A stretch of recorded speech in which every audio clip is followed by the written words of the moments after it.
Everyone, welcome back. It is 2024. The Keeping Up With Conspicuous podcast is still going. We're still and we're taking a little bit of a different take this year. So our first guest, what a privilege. Yes. First guest is Areti from Incremental.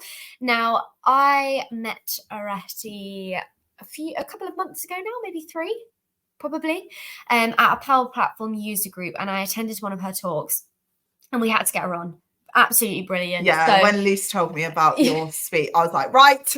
We need to get you on. But how are you? How are you feeling? And yeah, I'm excited to let everyone know a little bit about you. Well, yeah, first of all, thank you for having me on. It's lovely to be on season 2 of Keeping Up With Conspicuous. Even better than Keeping Up With the Kardashians. I'm sure people will. Oh, that was the inspiration. That fully was. There you go. Yeah, very lovely to be here. Thank you for having me. Thank you for coming to the session that I had a few months ago as well. It's always good to have you there. So yeah, I'll give you a bit of an introduction on myself and Incremental Group as well, because I don't know if people know all about the wonderful world of Incremental. So my name is Areti. As Lucy said, I work for Incremental Group.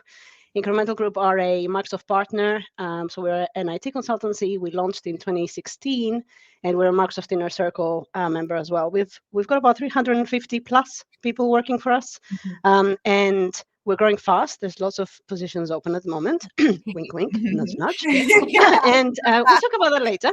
And we are the enterprise applications arm of Telefonica Tech.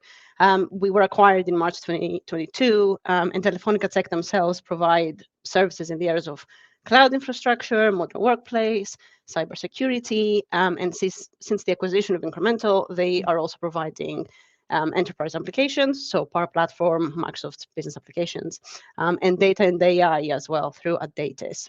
So quite a lot of services being offered there. Brilliant. Okay. Yeah, and tell us what do you do at Incremental? What's your role? Yeah, so our structure is a little bit different now compared to what it was. So we have 4 industry verticals and sectors which we operate in as Incremental Group. So 4 enterprise applications, and they are financial services, public sector, retail and manufacturing, and professional services. And the professional services sector is where I work in. And my job role is head of sector, which means that I oversee the project delivery and the project teams within the sector. So I look after all the people that work for us within the sector, and I look after all of the clients we have within professional services. I've been with Incremental for almost 3 years, so it's been and I started as a principal consultant with them, and I went on from there. And I do other things outside of the day job, but we can talk about that later. No, that's brilliant. I actually have a question. So how was the sort of, because obviously you mentioned there moved from consultant into your role now, eventually moved up. So how was that route to progression, and what, for people listening with Incremental, I guess a standout point maybe, what's the progression journey like, and the support that you have seen yourself through your journey? So I was quite fortunate in a way to have joined the company when it was pre-acquisition, and obviously with the acquisition and the new structure, there's always going to be in any company chances for people to move into new roles. With structures changing, there's always that opportunity for people to put themselves forward for it. So I was kind of fortunate to be going through that process. For me, and I think this applies to any company out there, I think the main thing in terms of career progression is that people need to own their own career progression and communicate what they want to do in their careers and how they want to progress, rather than waiting for someone to acknowledge. It's always lovely that managers will be looking to acknowledge people and obviously promote them everywhere, but particularly if you are proactive about it and you let people know of your intentions, they will then try to help you, or they should be trying to help you to progress and achieve what you want to achieve in your career with that organization. So for me, I tend to be very vocal about it, and I kind of make my intentions known, which I think has helped. But definitely also I have had the privilege of having amazing managers that have always wanted to have asked me the question of, where do you want to go? What do you want to do? What's your focus? what, and also have suggested to me things that I should be doing, which has always been very, very helpful. So I think it's a combination of having managers that are looking after you and are asking you the right questions for your career progression, but I think also yourself as an employee of the company communicating to really anyone who will listen what you would like to achieve, because they're looking to help you.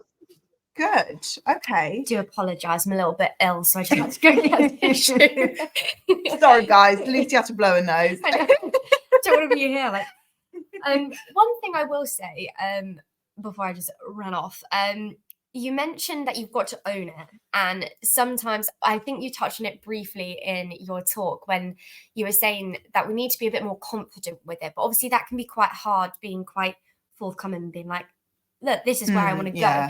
How have you got any tips, or have you done it yourself? How did you approach it to sort of progressing up? I think it's important to, first of all, know what your options for progression are. I think that's the most important thing. So I think it's about finding the right person in the organization that you can trust. And that could be a mentor that you have in the company. That could be someone who is sponsoring you to advance specifically. A lot of the time, I think it's about approaching the right person in the company, and whether that's a line manager, but it doesn't have to be, right? It could be anyone kind of on a more senior, so to speak, level above you, and saying to them, if you're a consultant, for example, and you want to be a senior consultant, or you're a senior consultant and you want to be a principal, find that person above and say, I would like to be at this level. Do you have any advice for me? Is there anything that you think I'm missing?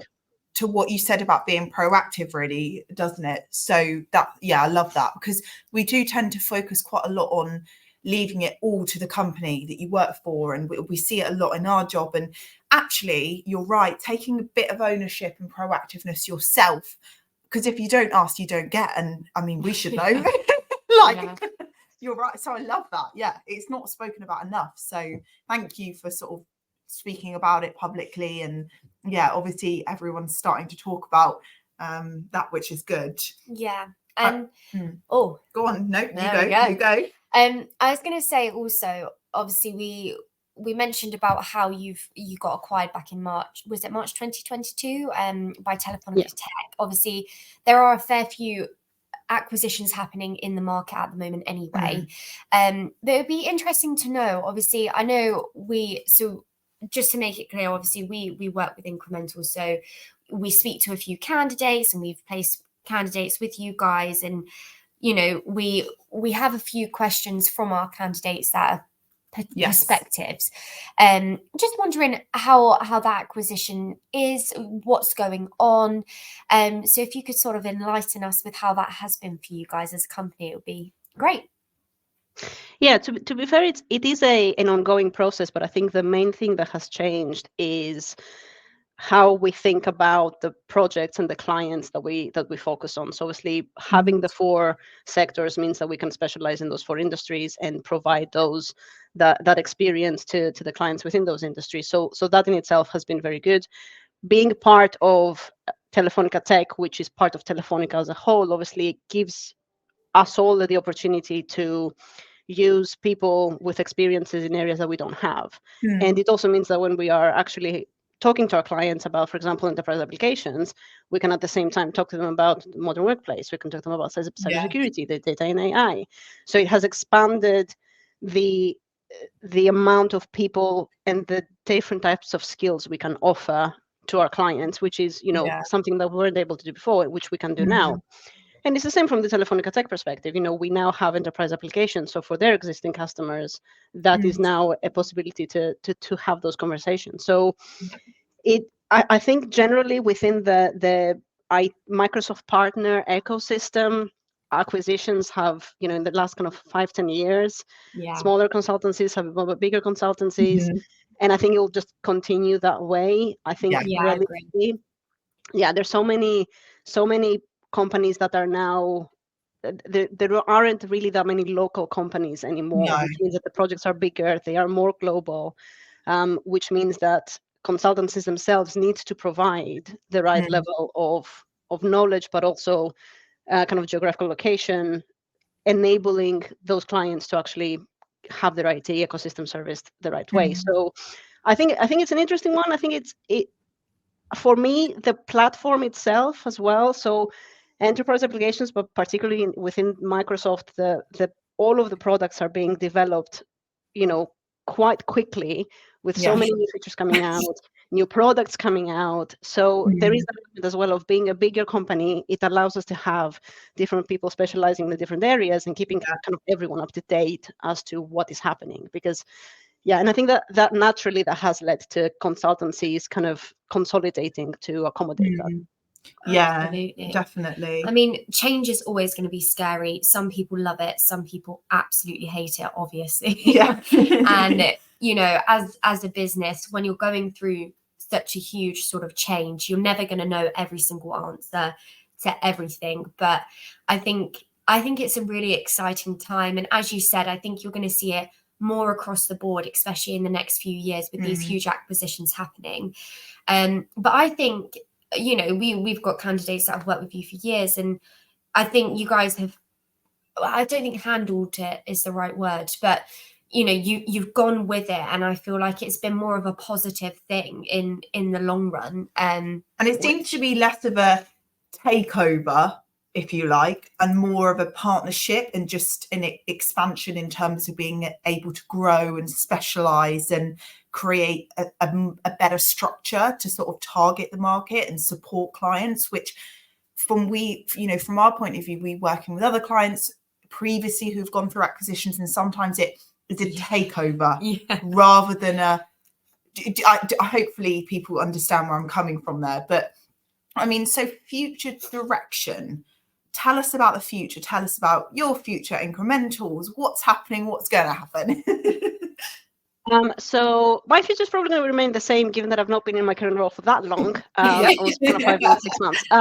So I'm going to establish myself in that. But generally, as an organization, I think it's fair to say that the changes we've had to our structure, have gone well. Still settling in, I think it's fair to say, but we're getting kind of to, once we get to a year after the changes, I think that will have all been kind of status quo. I think the main thing that has changed is just the fact that we are able to provide a lot more services, and that will, I think, mean that we can also go for the kind of enterprise level projects, because we are enterprise applications at the end of the day. So I think that's going to be very exciting, and it's gonna allow our consultancy teams as well to do quite interesting and cool things. And new features coming out as well, and AI, I think that in itself is going to be very exciting. It's never a bad thing, is it? No, last year was difficult. To be fair, I feel like as a company, you guys last year, there are a fair few companies out there struggling with project flow. And I know it wouldn't have been easy, but I feel like you guys pushed through as a company really well, which I think speaks volumes for the candidates listening. I think it speaks volumes that you guys are so well established and are continuing to be that. I mean, company. Incremental are one of our most, if not our most, and I think Lucy will definitely agree with me here, consistent clients in terms of hiring so consistently and well.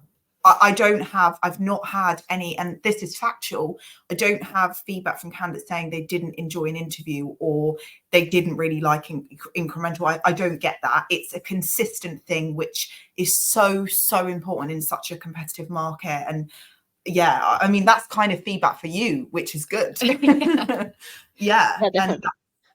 you see,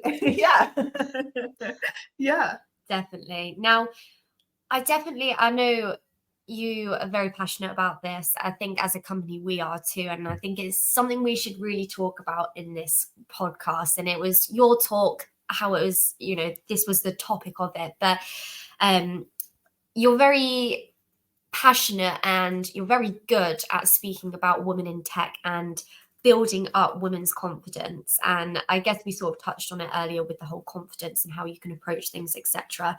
But specifically, there's this topic of women in tech, women in dynamics, which we have previously sponsored as well. But it will be good to know a little bit more about like your key points on this topic and your thoughts of women in tech. This is a topic that I've always been passionate about in the background, but I've been involved in the Microsoft community in one way or another. I'm based in Reading. I lead the Reading Dynamics 365 and Power Platform user group as well, where we have lots of pizza. So join us. The next one is on the 4th of March. We talk about all things Dynamics. Sorry, say that again. Was it on the 4th of March? 4th of March, yes. We are part of. Yeah, it's very, very good. Please come. I'll be there, so you can meet me if you want. So we do have a lot of. So we're part of the UK Dynamics 365 and Power Platform user groups, and there's national events in London, which is like an all-day one, and that one's at the end of February. So there is loads throughout the UK. So definitely check those out. They are really, really good. Follow me on LinkedIn. I always post things about it as well. It's an opportunity for me to talk about women in tech, and I've done kind of technical presentations before, but for me it was something that I noticed, that there were a lot of misconceptions out there about what it's like working in the tech industry, but also what it's like working in tech when you're a woman in tech. And I just was a little bit annoyed about it, to be honest, that these things were things that people believed, and they were either keeping them away from the industry, or they were thinking that the technology sector was not for them, when it couldn't be further from the truth. So I felt that the best thing I could do to address this is just talk about it and say, look, these are my experiences, and these things are not true. Also, the fact that women may join the tech industry, but they may leave the industry as well, which was a big problem. So I decided to create that session, which Lucy came to, and I think this was the kind of something that just needs to keep being talked about until we no longer need to talk about it.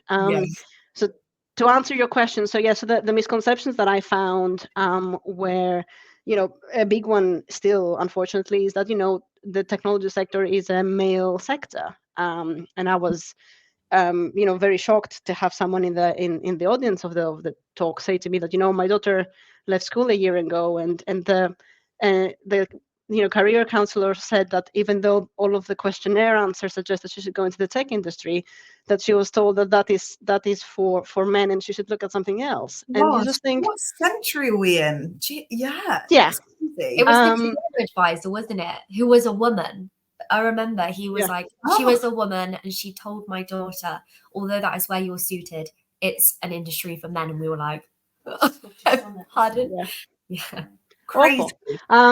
Crazy, exactly, because it's not true. And this was one of the first things that I said in the talk as well, that I don't understand where this is coming from, because it's not as if tech ever was a male industry. In the very beginning of the technology industry, we had amazing women involved.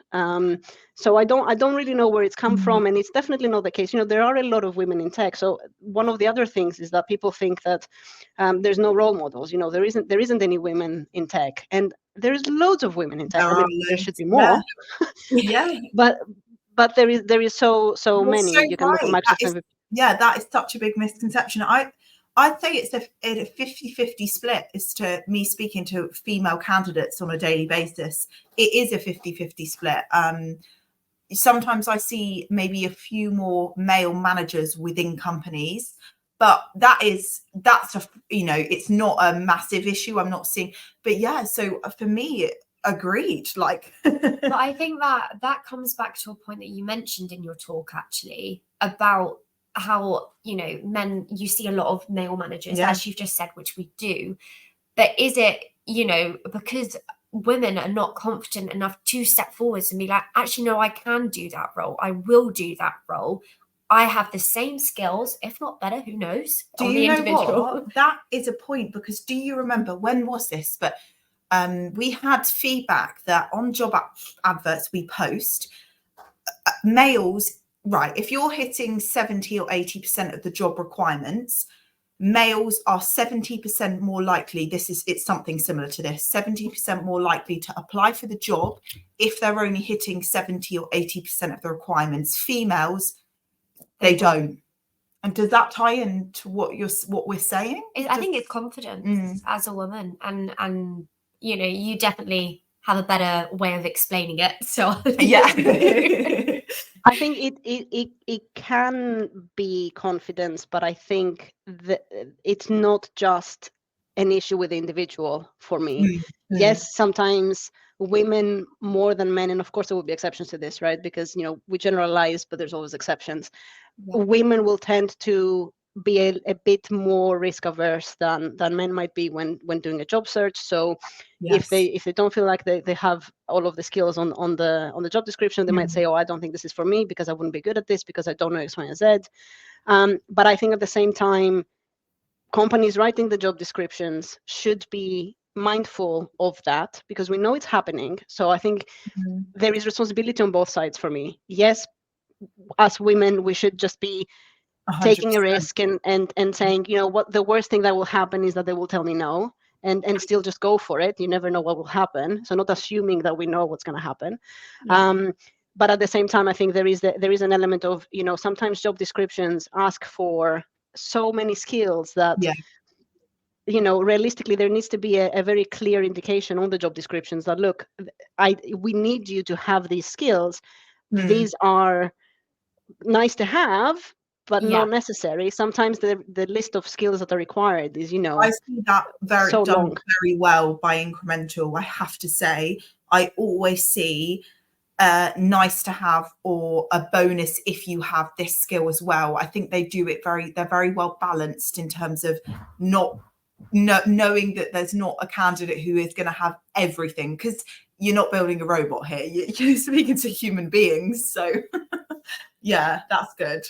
Definitely. Yeah, and there is also needs to be an element of gently pushing people towards opportunities that we know are good for them as well, because sometimes, you know, we don't know ourselves that a role would be great for us. We need someone to say to us, this role would be great for you, you really should consider it. So I think that there is an element of that, particularly for people who are at the very beginning of their careers, so they don't have the confidence and the experience to say, yeah, I'm going to go for it. So I think definitely there is an element of all of us looking at networks, and if we know of a role that's available and we think a person would be good for it, tell them and encourage them to do it, because sometimes that's all someone needs to get over their imposter syndrome or to get over the assumptions that they're making about the role. You know, we assume so much and we act based on assumptions, not facts, and I think that's something that we need to all get better at, myself included. Not excluding myself from all of this.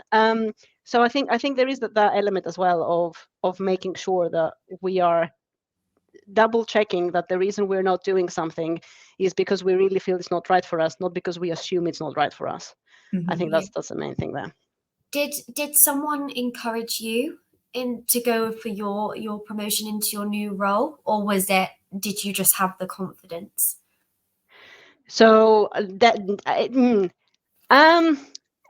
sort of. So when the new structures were kind of announced, and there was, you know, the head of sector positions were available, you know, there was a job description that was provided, obviously, and I looked at it and I thought, maybe.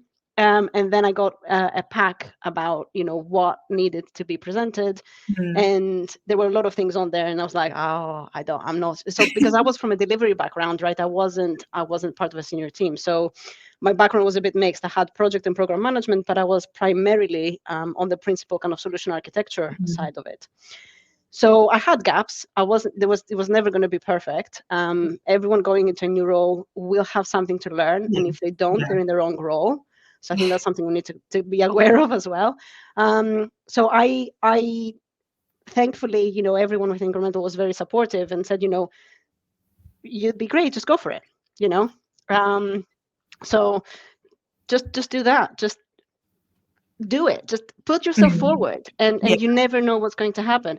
I think a lot of the time we assume that the answer is going to be no, and we don't even put ourselves forward for things at work or otherwise. So I think that's definitely something that it can be very difficult to find the courage to say, oh no, you know what, I will go and stick a flag and say I want this thing. I think the more you do it, the easier it becomes, but it can be very, very difficult to start doing it sometimes. You do feel very self-conscious sometimes doing that. At least I do. Yeah, of course. And off the back of that, obviously it seems, you know, your support system and ecosystem around you is really important in, as you said, pulling you out of that imposter syndrome mindset and all of that. From your perspective, as someone who's within the business, who's been within it and sort of been from consultant upwards, how would you say the culture at Incremental is, or if you were to use a few words to describe the culture. Yeah, that would be good, anyone, actually. Maybe for anyone listening who has heard about Incremental in this acquisition but doesn't really know anything about the core, if that makes sense. How is it? It's a place where you bring yourself to work, right? Whoever you are, whatever you is. I think I'd like to think anyway, we're very friendly, very open. We are very driven. We do have ambitions for the future. Yeah. We want to drive those. We want to get there. Any company will not always get everything right, especially when they're transforming into something new, which we are. But I think that the good thing about where we are at the moment is that we listen and we take the feedback very seriously. So we ask everyone to submit anonymous feedback around how they're finding it, and go through that feedback and analyze it and drive actions through it and put changes in place. So I think we are listening at the moment because it's important that everyone is happy with the new company that we are creating to a certain extent, because we have changed and we will continue to do so. So that is very positive. Will everyone get everything right all the time? I don't think that's humanly possible. No company can, but listening is important to fix what's wrong. And I think it's more important to be like that, not be afraid to change, and know that you're not ever going to be perfect, because that's how you drive change and you make more of an impact, and you're not sort of super cocky. We are the best partner in the world, and when we don't need to change, we don't need to adapt. So I love that. And I think it's an important way of explaining culture. I mean, does Incremental support your efforts in the women in tech and women in dynamics space? Do they do anything as well, or?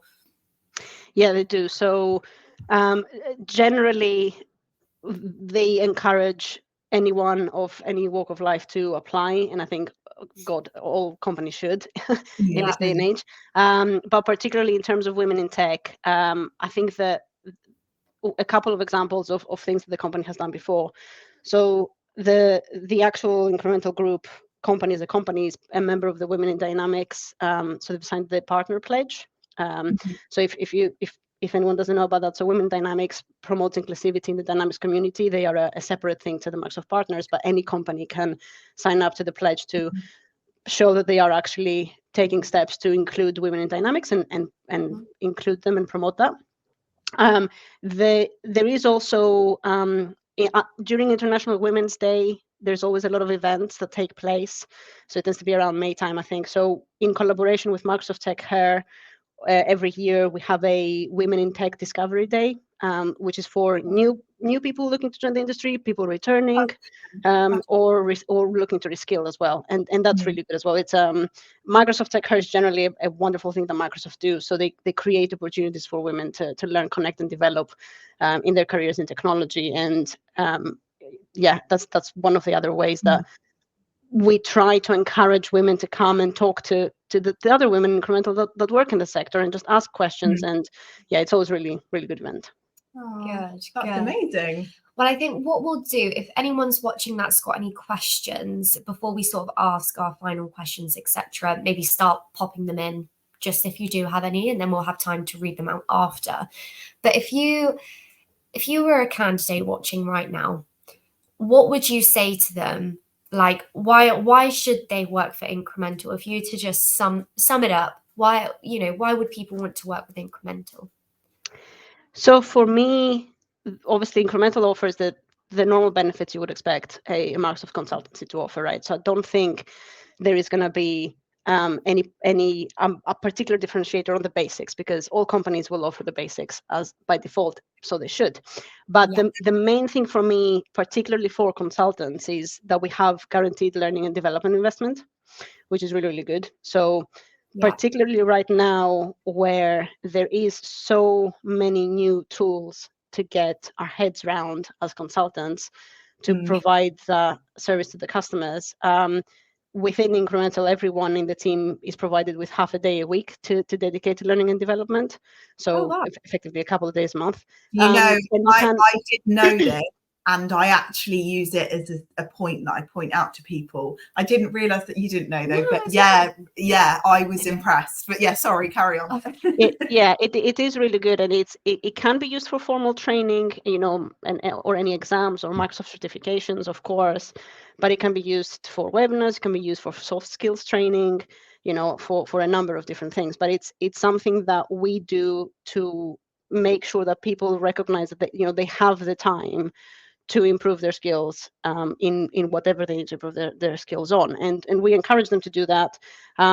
It's built into how we work and how we deliver projects as well, and we've seen really great, people do really great things with that time. So I think for me that's the one thing. There is other things as well.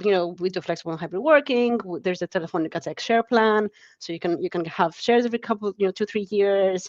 We have enhanced maternity and paternity leave, but once you get into the benefits, I imagine other partners would be offering similar things, I would imagine. Or if they're not, they should. True. I think that's quite important. I speak to lots of candidates per day, and the main thing that they are looking for, it's one, culture, I would say, is a big thing nowadays.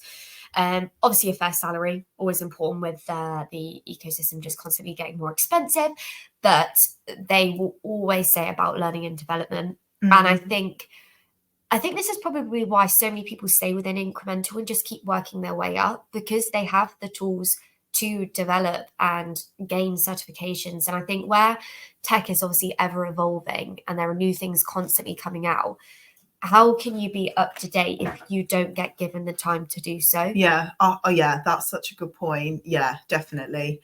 And I think it motivates you to work harder because you're given the time for yourself and where you can progress. And that if a new opportunity comes up within the business, you can put the work in and develop your skills necessary to achieve that promotion or whatever it may be.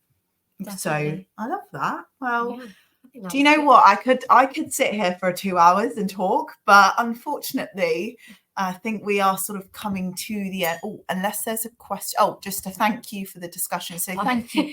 Thank you for that. We really appreciate the feedback. And yeah, we were so excited for this. So thank you so much for coming on. We really appreciate your time. We know you're busy. Trust me. But yeah, no, thank you so much. And thank you to everyone for watching. Hopefully you've learned a lot more about Incremental, a little bit more about where you can see. And for all those women out there, go for it. Doesn't matter what it is, go for it. Yeah. Yeah. Give it a shot. See what happens. 5% more courage. That's all we need to focus on. 5% more courage. I think, what was your key thing that you said that made me laugh every time? When you were doing your presentation and talk, I think we were going to a slide and we were saying like a really standout sentence. Then you'd be like, end of, next slide. Yeah, it was that misconception that like women are not interested. There's a lack of interest in technology, and it was one of the myths. So my sessions was around 9 myths, and this was one of the myths that we're not interested. So when I was creating the slides, I was like, we are interested. It's interesting, and I have nothing else to say about this. So that's all I'm gonna say. I think it was great. Well, guys, thank you so much for tuning in. I hope, obviously, it was valuable to people listening to know a bit more about Incremental. They're a big name in the space. I think it's really, really important to know more about them. The people within it are obviously lovely, as you've just said. So if you're interested in learning a bit more about them, obviously reach out to any of us who are featured today. I know, we'd be more than happy. And we're lucky enough to work with Incremental as well, so we're super grateful for that. And yes, see you all in 2 weeks' time for the next episode. It's going to be a tough one to be, I think. I know. You set the bar so high. But thank you, everyone, and see you all soon. Hopefully I won't be ill with a tissue stuck up my nose, so I do apologize for that. Bye, everyone. Thank you.